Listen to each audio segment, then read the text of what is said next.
कम वक्त में तैयार होने वाली आसान और मज़ेदार रेसिपी के साथ आप सबकी खिदमत में अस्सलामु अलैकुम। आप सब ने हर स्टेप को गौर से देखना है कि कौन सी चीज़ कब और क्यों इस्तेमाल की गई, और इसके जायके को मज़ीद मज़ेदार बनाने के लिए मैंने किन चीज़ों का बघार लगाया है।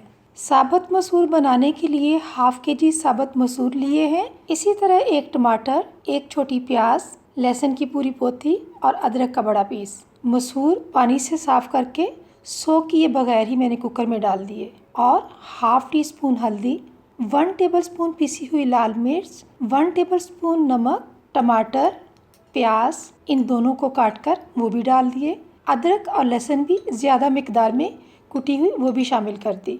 हाफ़ टी स्पून ज़ीरा मोटा कुटा हुआ, 1 टेबलस्पून धनिया ग्राइंड किया हुआ, 1/4 टीस्पून गरम मसाला पाउडर वो भी डाल दिया, और साथ ही जितनी पैमाइश बाउल में साबुत मसूर की थी उतनी पैमाइश से 5 बाउल पानी के शामिल कर दिए हैं मैंने।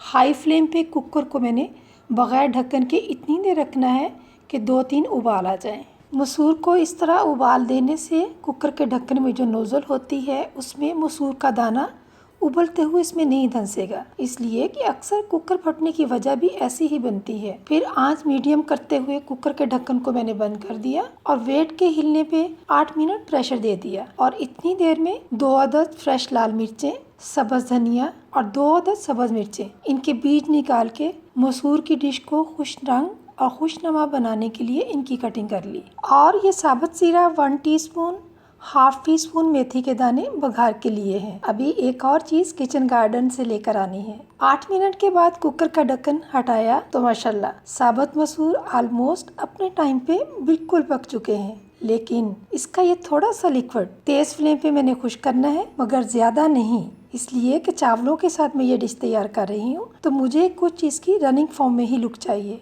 अगर रोटी के साथ मैं इनका इस्तेमाल करना चाहती तो फिर काफ़ी गाढ़ा गाढ़ा इनको रखना था। अब 3/4 ऑयल को फ्राई पैन में तेज़ गरम किया और स्लाइस शुदा बड़े साइज़ की प्याज वो शामिल कर दी। जैसे ही प्याज की रंगत गोल्डन ब्राउन होना शुरू हुई तो लाल मिर्चें कटी हुई वो शामिल कर दी। प्याज मज़ीद कुछ और ब्राउन हुआ तो कड़ी पत्ता 12 अदद वो शामिल कर दिए। चंद सेकंड बाद मेथी दाना और ज़ीरा डाल दिया। ज़ीरा और मेथी दाना डालने के बाद ज़्यादा देर स्टोव पे नहीं रखना, और डिश में पके हुए साबुत मसूर को बघार लगा दिया है। इन स्पाइसेस के साथ साबुत मसूर की मज़ेदार डिश तैयार है। आज की ये रेसिपी पसंद आए तो फीडबैक ज़रूर दीजिएगा। मेरे वो व्यूअर्स जो पहली दफ़ा इस रेसिपी को देखते हुए लाइक कर रहे हैं तो सब्सक्राइब करने के साथ साथ लगी बेल को भी प्रेस कर लें, ताकि मेरी हर आने वाली वीडियो का नोटिफिकेशन आपको भी मिलता रहे। मिलती हूँ नेक्स्ट वीडियो में एक और नई रेसिपी के साथ। अल्लाह हाफिज़।